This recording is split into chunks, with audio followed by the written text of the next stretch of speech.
Aux filles rebelles du monde entier, rêvez plus grand, visez plus haut, luttez plus fort et, dans le doute, rappelez-vous, vous avez raison.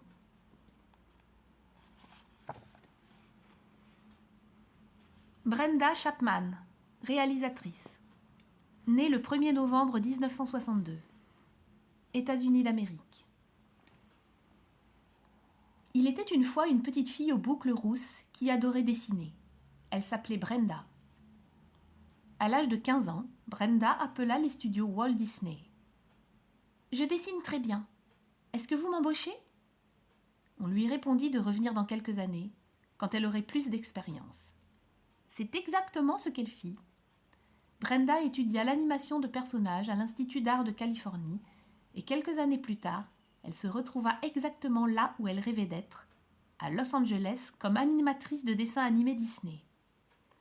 Elle y découvrit rapidement que peu de femmes exerçaient ce métier.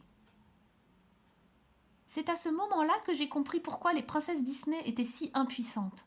Tout avait été créé par des hommes, se souvient-elle.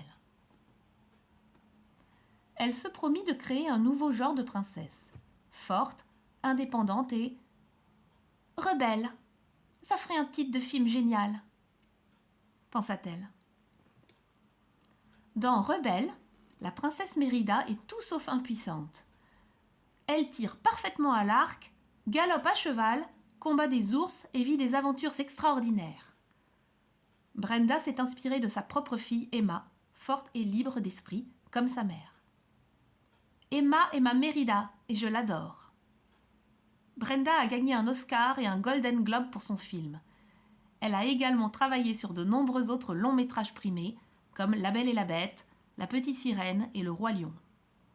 Avec Le Prince d'Égypte, Brenda est devenue la première femme réalisatrice d'un film d'animation pour un grand studio hollywoodien.